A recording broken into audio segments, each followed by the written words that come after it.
So let's see. Let's see this. We're starting here in a second, okay? TF. TF. Sports Talk. RTF. Sports Talk.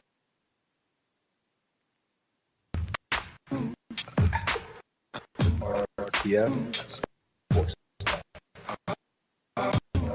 RTF. Sports Talk.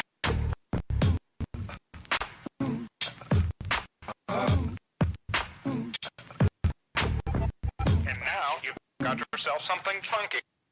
RTF. RTF. RTF.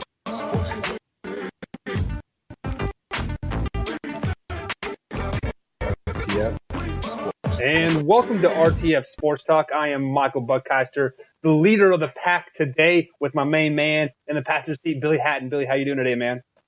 Doing all right. Thursday, almost the end of the week. Can't complain. Get ready to talk some sports. I always love that opportunity. And speaking of the end of the week, the NBA trade deadline is coming upon us here. It is the official deadline is at 3 p.m. Eastern time today.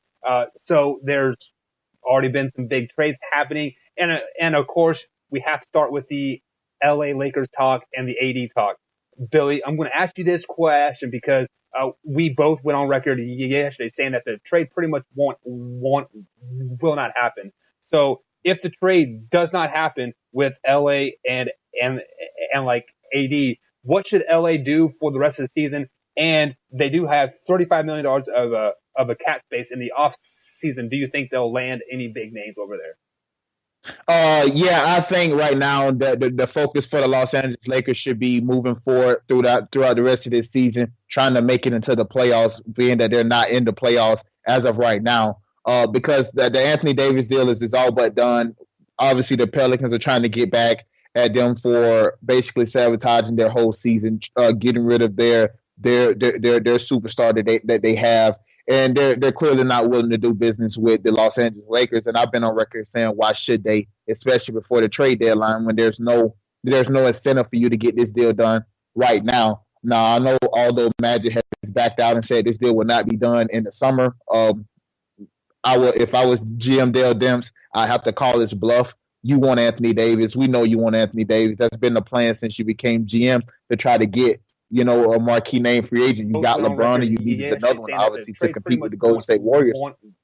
So I think their focus should be moving on, going to the offseason. As far as who I think that they should be getting in the offseason, $35 million, you'll have enough to offer Kyrie Irving the complete max. You will have enough to offer Klay Thompson the max. You can get a guy like Bradley Beal. If Mike Conley and all these guys that's been rumored in these trade rumors, if they don't get traded, if they don't end up getting traded, then you have another guy that you can go out there. I just think the Anthony Davis ship is sail until the summer of 2020. I don't see him being traded right now to the Los Angeles Lakers. I just don't see that happening. Yeah, and I definitely agree with you 100%. So what the Lakers should do in this once this past this 3 p.m.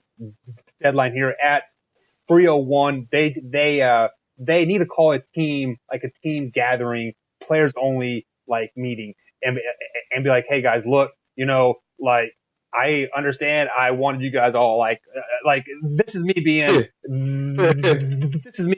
LeBron James. Just look guys, I know I wanted you guys all to leave because you all suck, but we were in the 4th seed in mid-December, and we can clearly get back to there because you guys all have the talent. We have the talent to become a 4th seed, or maybe not a 4th seed, but a 5 or a 6 seed, and still make a good playoff push. And this just ups their trade value for the rest of the season. So if a Ball does good, if what's his name? Kuzma. Just say they start balling out of their mind. speaking of which, Kuzma just scored his career high of 36 points during all this controversy that is happening. So, I mean, if he keeps this up and he starts playing really, really well, that trade package that the LA Lakers offered the Pelicans kind of can become a little bit more enticing. And with the addition of Markieff to the Pelicans, like just that team seems very, very young, and like they can really grow as a core. And so for the Lakers to say that we are not going to pursue Anthony Davis in the offseason, which that is a 100% complete lie. You would not be given the keys to the house if you still didn't want to do business at the end of the year. So as a Laker, like me being LeBron James, you need to hold a team meeting, get these guys all back on the same page, move forward, make a strong playoff push, and just like look, guys, we may not be together at the end of the year here, but your trade value just went up, and you're going to make a lot more money if you keep playing well. Mike, I tell you what. Speaking of the summer, man, the New Orleans Pelicans is going down a rabbit hole that they may end up regretting. Let's say Kyrie Irving don't want to re-sign with Boston, and he wants to go to the Knicks or he wants to go to the Lakers to play with LeBron. Do you think Danny Ainge is then giving up heaven and earth just to get Anthony Davis? I don't think so. And now what that does for the Pelicans, because I can guarantee you, Mike, from what I've read, the Knicks are not interested in Anthony Davis right now. Now there's been reported that the Knicks are on his list of teams. I believe that. I do believe that, because if he were on their radar, Mike, he was able to. The New York Knicks was able to trade for Anthony Davis right now. They could have traded for him before they traded away Porzingis. It was already clear that the Pelicans did not want to do business with the Los Angeles Lakers. So if you're the Knicks, you didn't think to try to give Anthony Davis a shot or try to get Anthony Davis trade a shot. They're focusing on trying to get Kyrie Irving. They're focusing on trying to get KD, guys that they know that has been rumored to already want to come there. But if this goes to the summer and Kyrie Irving does not sign with Boston, they can be in a world of trouble, because then all the trade leverage goes back to the Lakers. And now I'm not going to offer you as much as I offered you during the regular season, because I don't have to, because your time is running out and you're going to have to get rid of him. So the waters can get really muddy in the offseason if Kyrie Irving choose not to re-sign with the Boston Celtics, because that's the only got traded by looking up at the Jumbotron.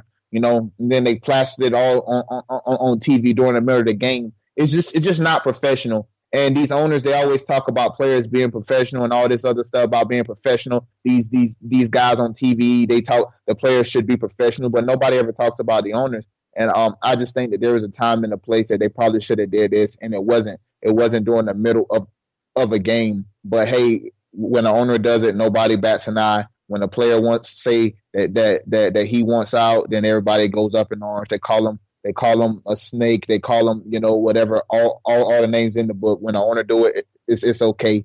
It's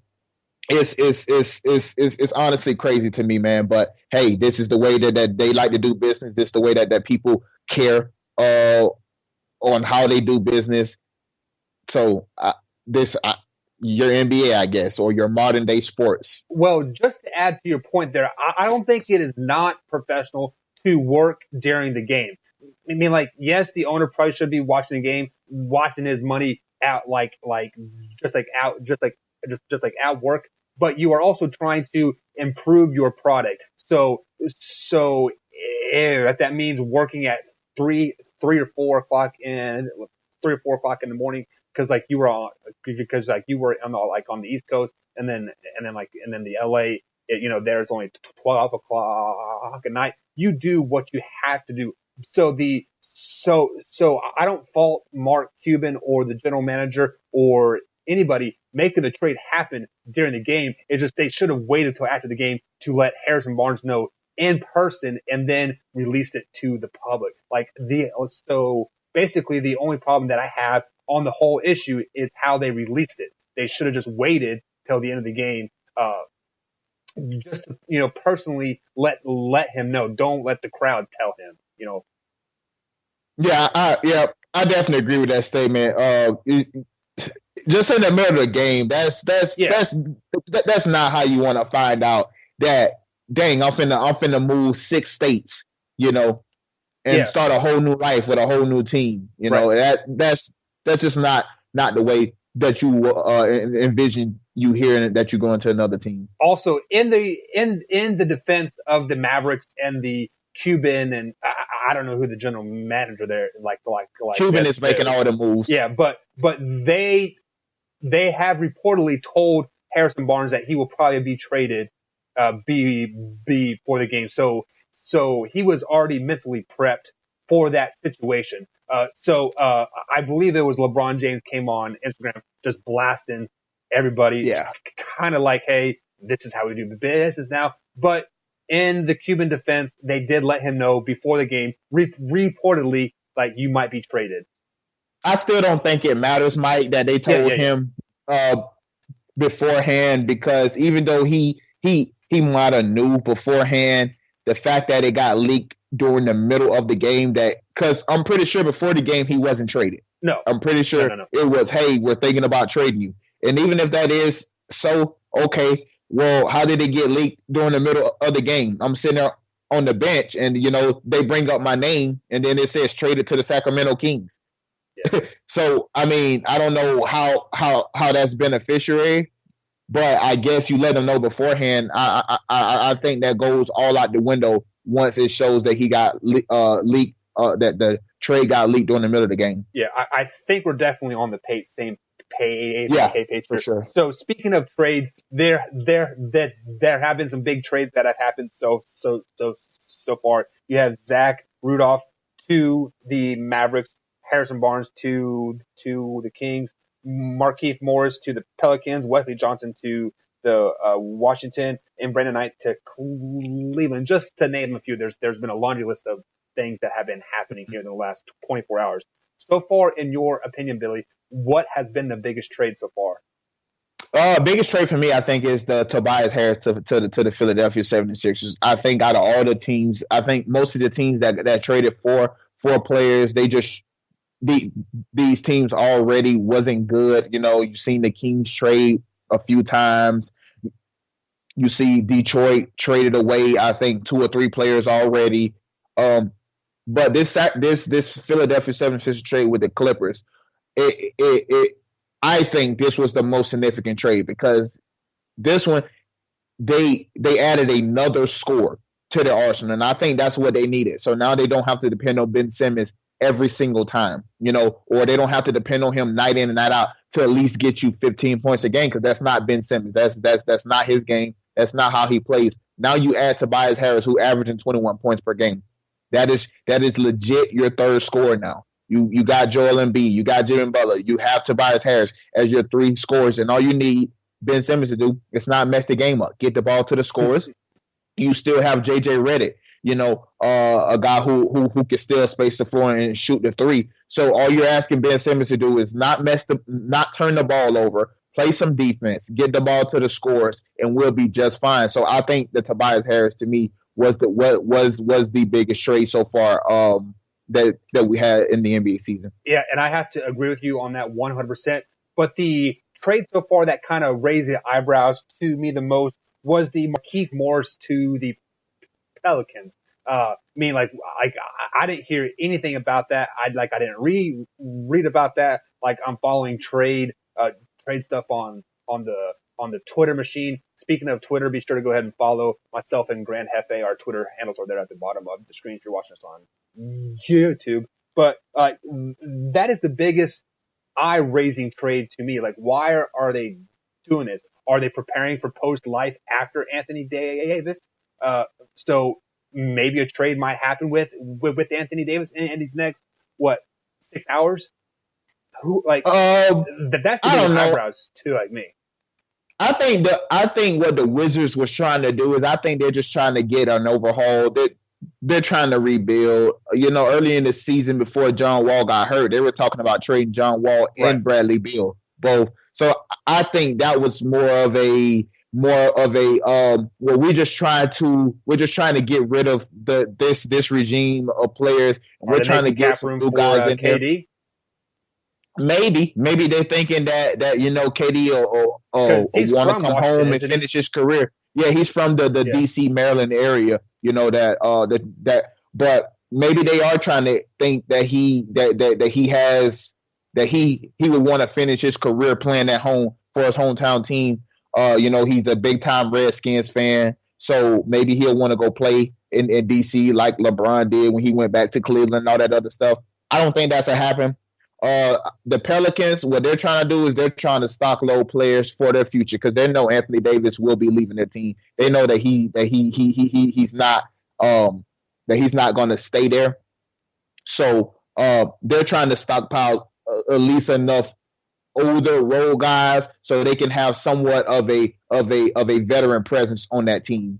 Yeah, I mean, Other than that, I don't see why you would trade Markieff Morris.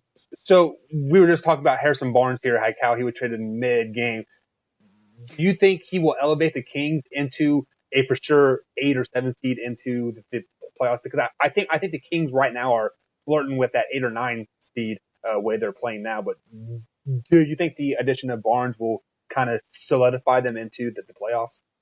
Yeah, I think there's two teams outside the playoffs right now that's going to make it into the playoffs, and I think those two teams are the Los Angeles Lakers and the Sacramento Kings. The Sacramento Kings was not a bad squad to begin with. They're a really good team.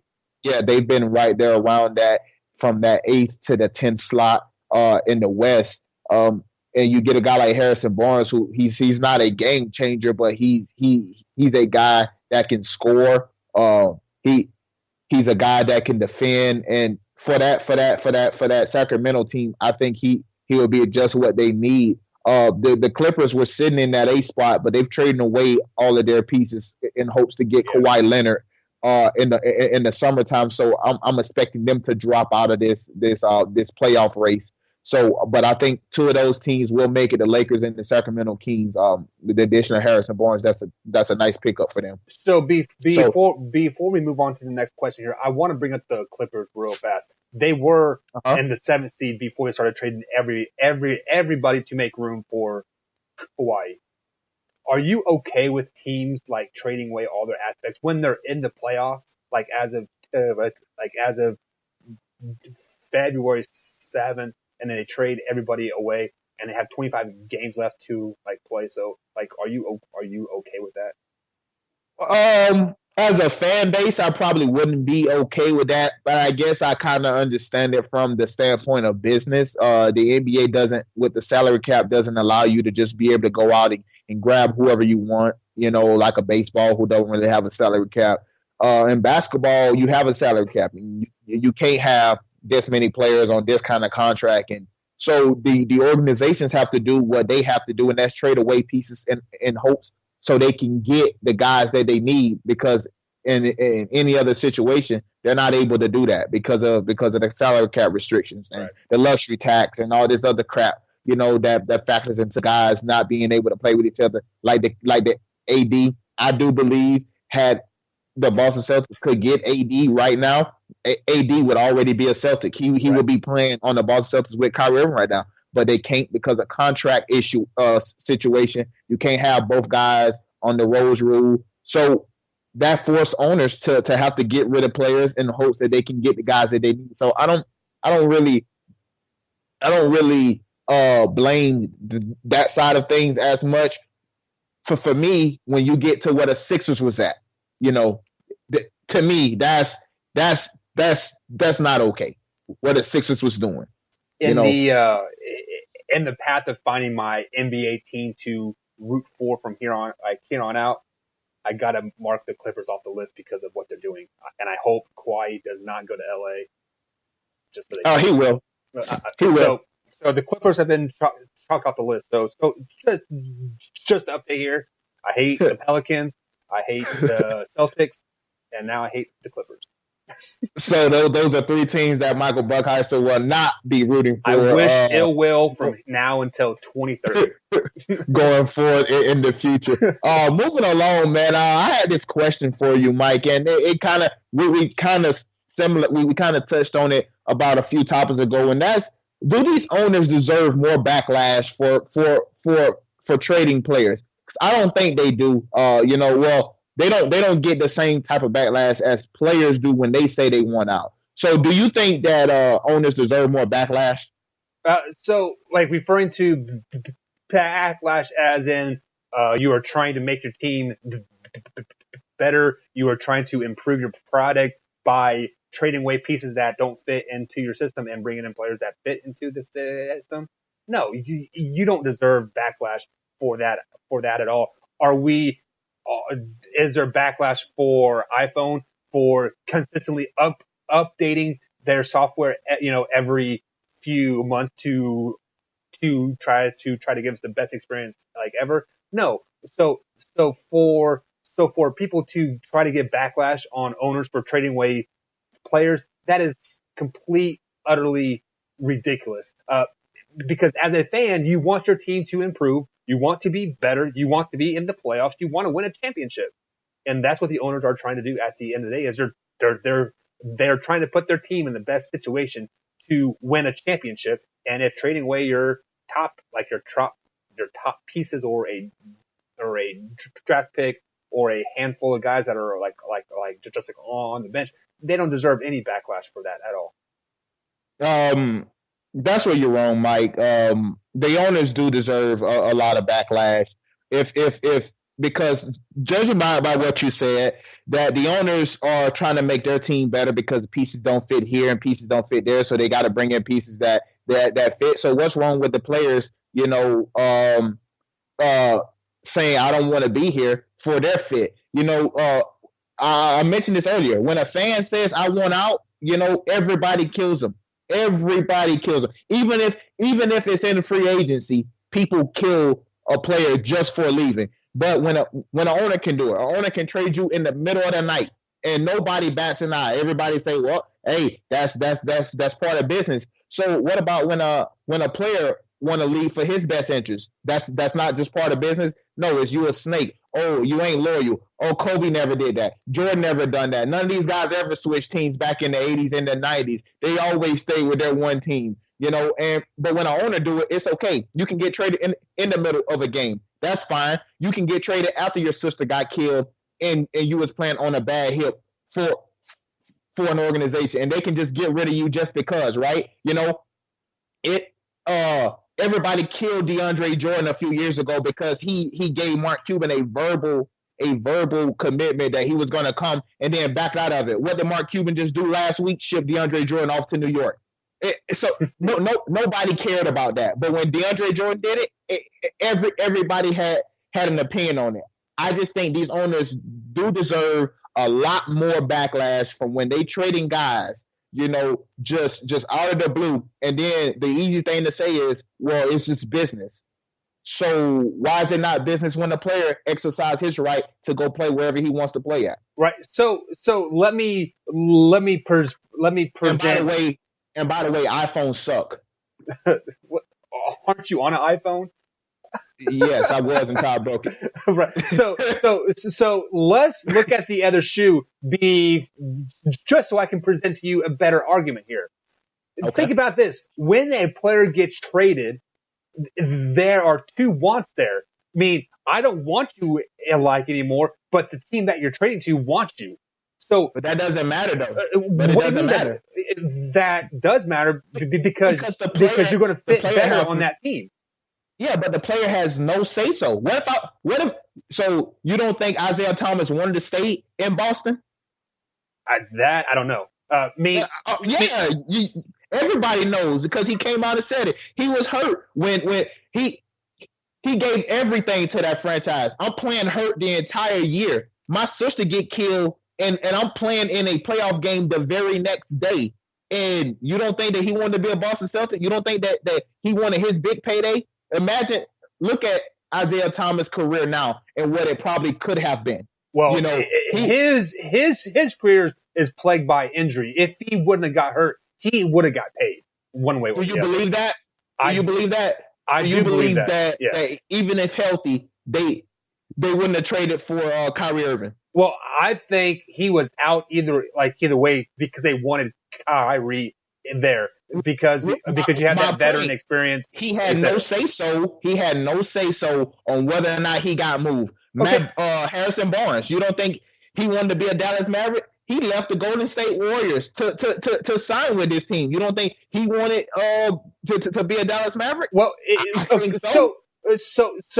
So this is coming back on the players. If you don't want to be traded and you want to say so, put in your contract a no trade clause. Yeah, but that's not easy, Mike, because you don't call the shots. Only certain people get a no trade clause, and you got to be the top of the top. Then for that. make it to the top of the top. If you are so worried about getting so why does it matter when a player leaves then? Well, why does it matter when a player leaves?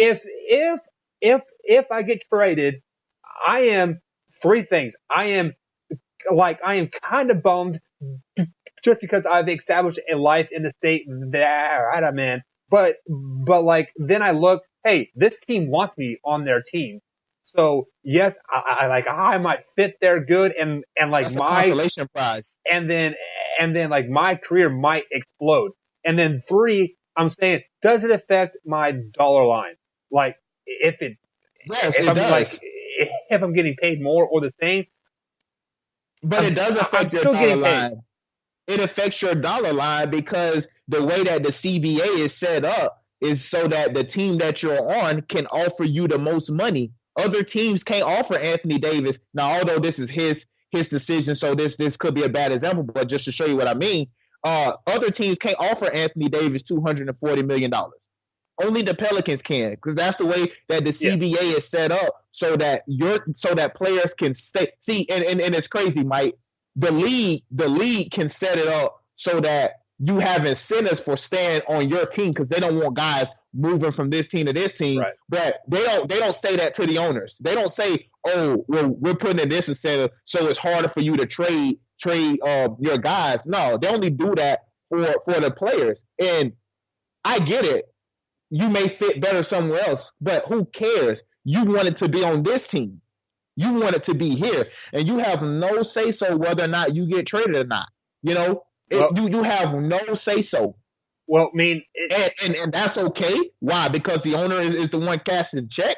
I don't really understand that. We don't get mad at people and regular people for leaving one job to go to the next job, but we get mad at a guy for leaving a sports team that the owner doesn't even care anything about his well-being anyways. Well, I play hurt for you, and your thanks to me is good job. Appreciate you for doing what you did for us, but we're going to send you somewhere else. I don't think that. I definitely see what you're saying, but at the same time, if I do not trade you and bring somebody else in that fits this puzzle, at the end of the day, I won't be able to afford to pay for you because my team's in 16th seed, like just like all the time, and I got a couple hundred fans in the seats. Like I won't be able to afford to pay you.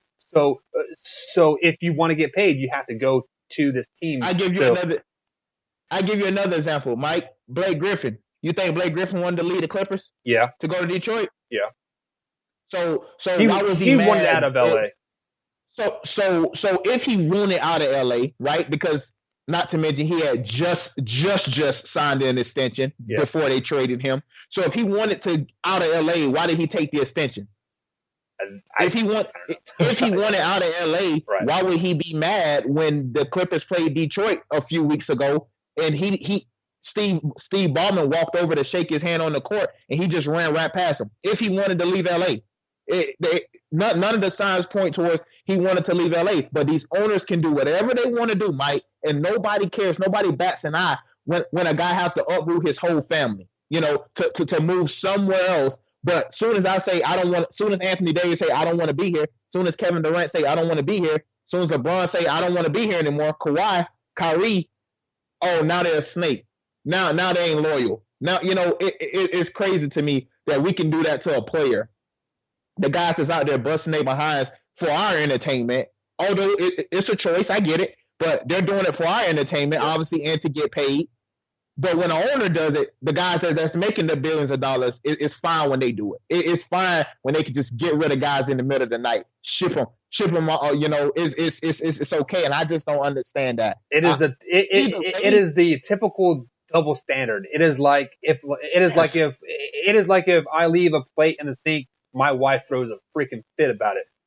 But if she does the same thing, it's like, oh, I was running late for work.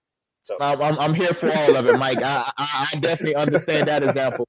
I definitely understand that example. But I got one more question before we get to the final topic. And being the recent events that done happened, Kyrie done got into it with the media lately. Obviously, the Lakers guys are going through that right now. Kevin Durant blew up at the media yesterday. Do you think that the media is bad for sports?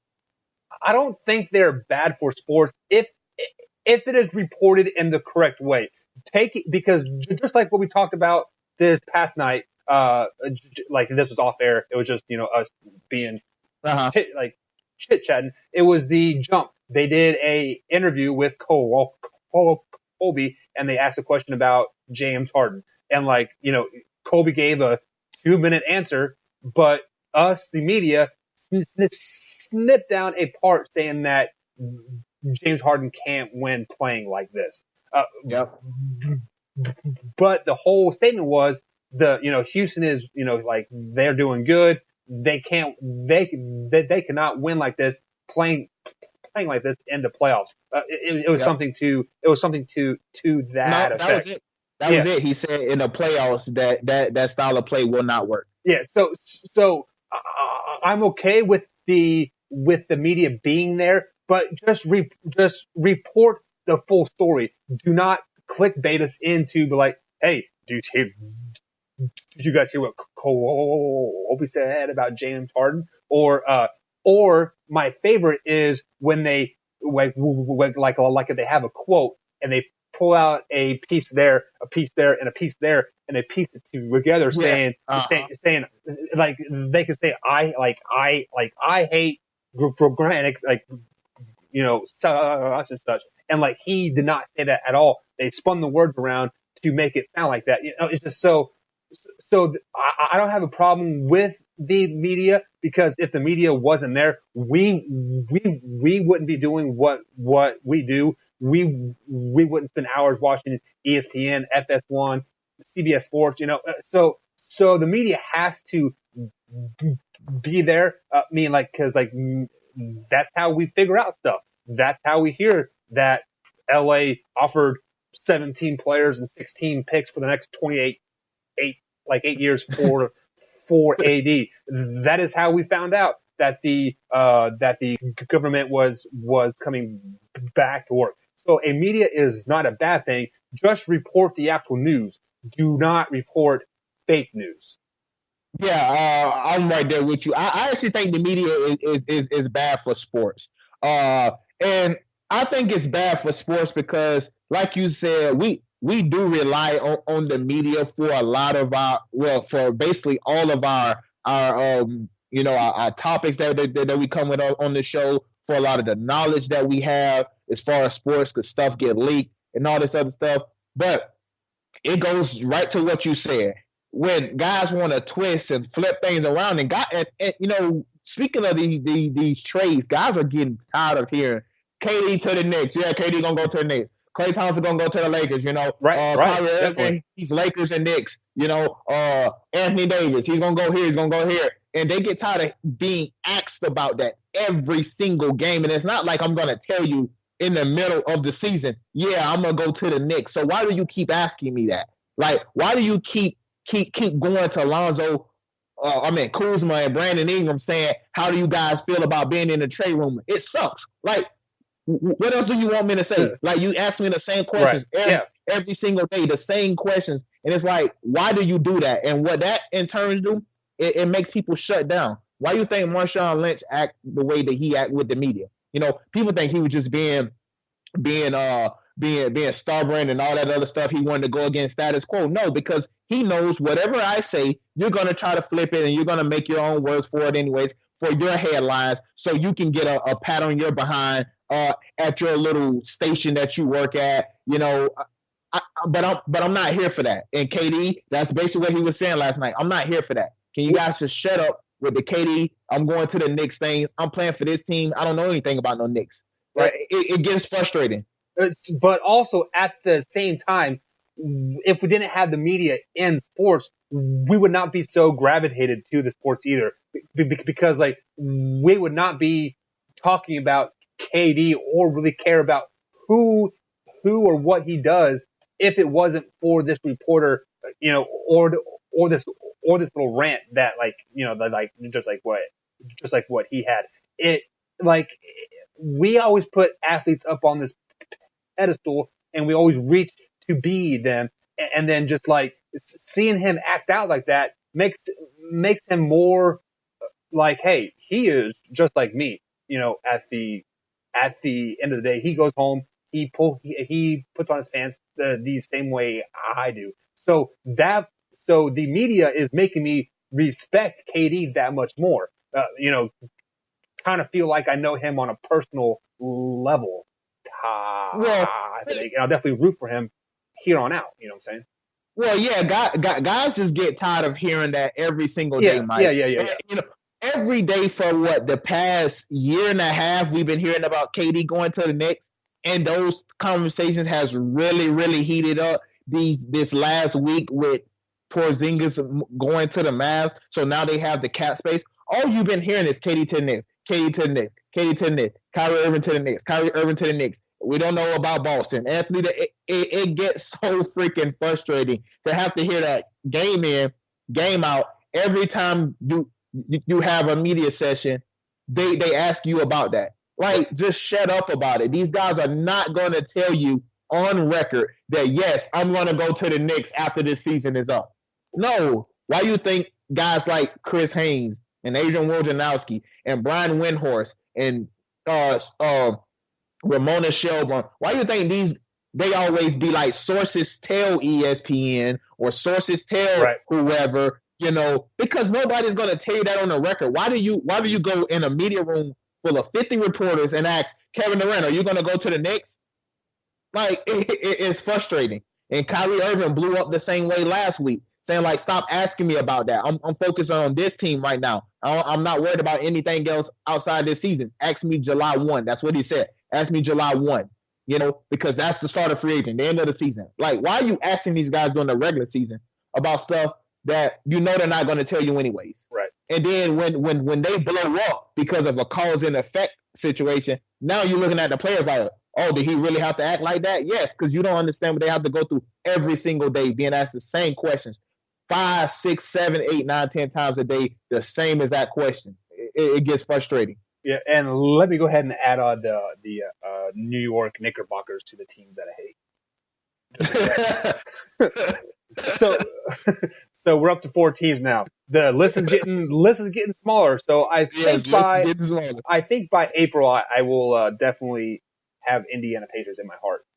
But we will figure it out.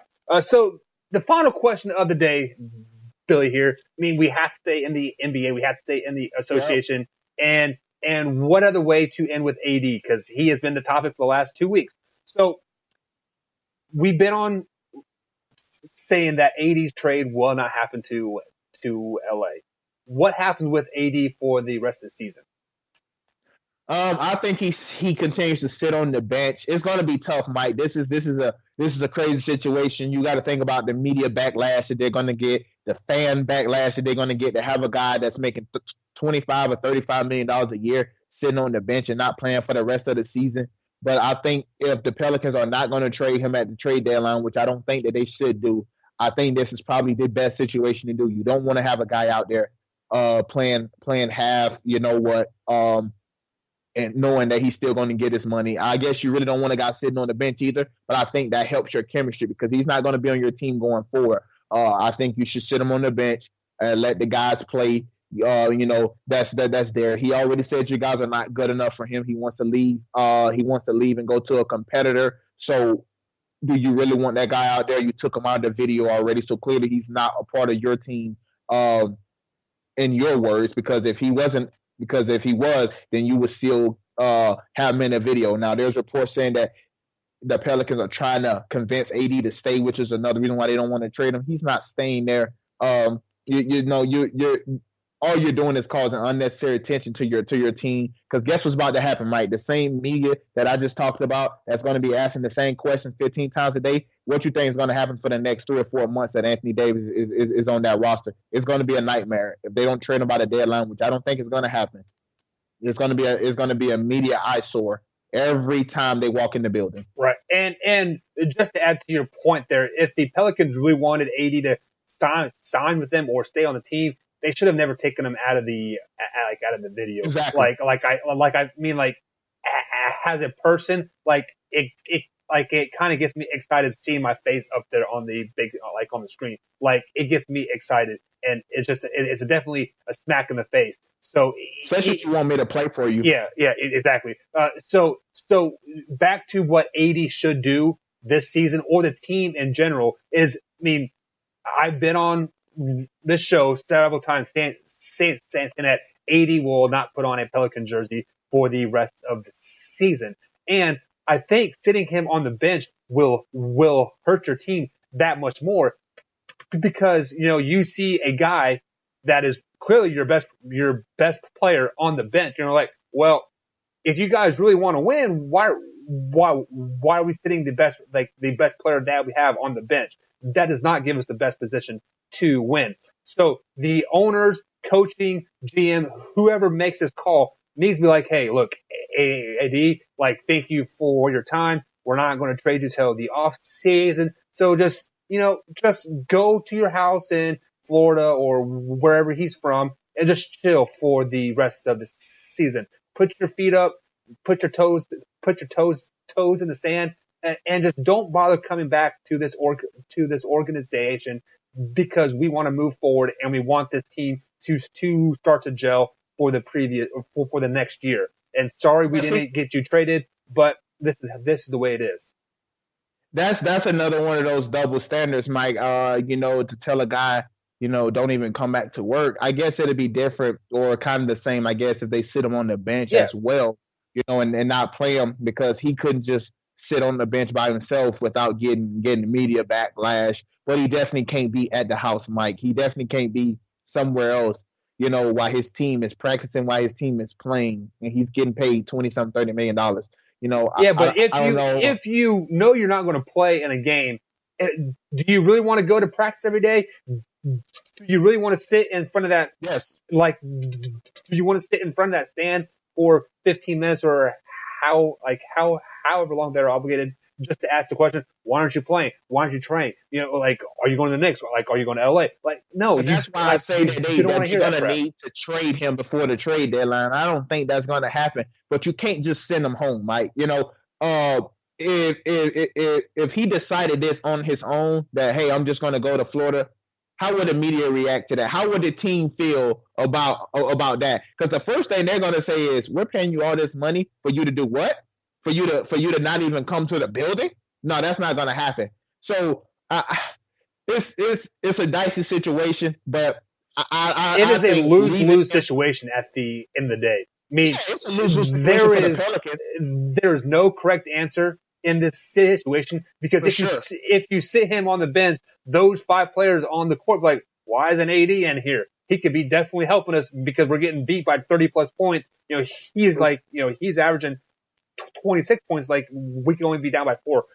But if you send him home, then you get all this backlash. Well, why'd you do this? Why, if you didn't want him on your team, why didn't you trade him? So it is a lose-lose situation. So the trade just needs to happen. So it's a win-win situation at the end of the day. I don't think it's going to happen to the summertime. I think the trade gets done in the summertime, and I think he ultimately ends up with the Boston Celtics this upcoming summer for 1 year. The summer of 2020, he returns and goes to he goes to the LA Lakers in the summer of 2020.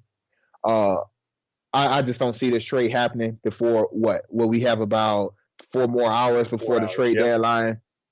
I just don't see it happening. Last reports come from the Pelicans are not even answering the Lakers' call. They have not even heard from the Lakers have not even heard from the Pelicans. This deal does not get done. It's going to be an eyesore for the next 3 months. You're going to have Anthony Davis on your roster either not playing or playing half speed or just not even there at all.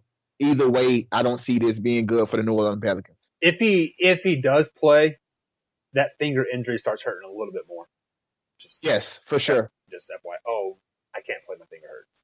For sure. I definitely think that comes up. I mean, it's going to be a classic Kyrie Irving situation that if you don't trade me, I'm gonna have surgery and I'm going to sit out, and I'm still going to be getting paid when I have this surgery. So I think that's what's coming with the Anthony Davis. I think that's Rich Paul's next move to say, hey, your finger is still messed up and you can't play, because it just wouldn't make sense for a guy that's healthy, Mike, to just sit on the bench or to not even be in the building. Well, he set out his last night, so yeah, true. But they have about 30 more games left. Do you think that they're going to sit him out for 30 more games?